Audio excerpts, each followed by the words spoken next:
सह्याद्रीच्या पर्वत रांगांमध्ये गेल्या काही दिवस मुसळधार पाऊस झालेला आहे आणि यामुळे माळशेज घाटातील सौंदर्य बहरून निघाले। मात्र 2 दिवसांपासून पावसाने विश्रांती घेतल्यामुळे धबधब्यांचा जोर आता ओसरलेला आहे आणि त्यामुळे पर्यटकांची संख्या सुद्धा कमी झाली आहे। त्यामुळे तिथल्या स्थानिक व्यावसायिकांवर परिणाम होतोय।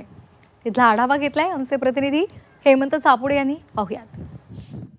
सह्याद्रीच्या पर्वतरांगा परिसरात जोरदार पावसाला सुरुवात झाली आणि यानंतर येथील निसर्ग वैभव बहरला। मात्र गेली 2 दिवसापासून पावसाने पुन्हा एकदा विश्रांती घेतल्याने या ठिकाणी येणाऱ्या पर्यटकांनी काहीशी या ठिकाणी पाठ फिरवलेली परिस्थिती पाहायला मिळते। आपण या ठिकाणी जर पाहिलं तर सह्याद्रीच्या पर्वतरांगा परिसरातील हे निसर्ग वैभव बहरलेलं पाहायला मिळते। मात्र 2 दिवसापासून पावसाने खरं तर या ठिकाणी उघडी घेतलेली आहे, त्यामुळे या ठिकाणी जे काही धबधबे आहेत त्यांचं प्रमाण सुद्धा कमी झालेलं आहे। मात्र या ठिकाणचा हिरवागार निसर्ग बहरलेला आहे। आपल्यासोबत या ठिकाणी बोलण्यासाठी दुकानदार आहेत। काय सांगाल, काय परिस्थिती आहे सध्या?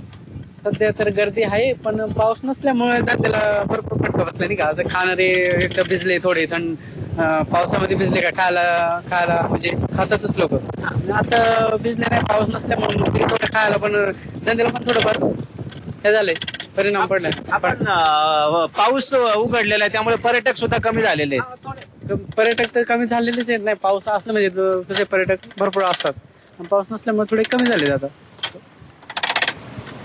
खरं तर पावसाने उघडीप दिलेली आहे आणि यामुळे खरं तर या ठिकाणी माळशेज घाट परिसरात येणारे जे काही पर्यटक आहेत त्यांची संख्या कमी झाल्यामुळे या ठिकाणी जे काही व्यावसायिक आहेत त्यांच्या उत्पन्नावरती सुद्धा मोठा परिणाम झालेला आहे। आणि पावसाळ्यातील उत्पन्नाचे एकमेव साधन आहे, कारण की हा आदिवासी भाग आहे आणि या भागात प्रामुख्याने या ठिकाणी येणारे पर्यटकांवरती त्यांचा व्यवसाय उद्योग अवलंबून असतो। मात्र या ठिकाणी येणाऱ्या पर्यटकांची संख्या कमी झाल्याने येथील जे काही स्थानिक व्यावसायिक आहेत यांच्या उत्पन्नावरती मोठा परिणाम झालेली परिस्थिती पाहायला मिळते। हेमंत चापुडे, झी मीडिया, माळशेज, पुणे।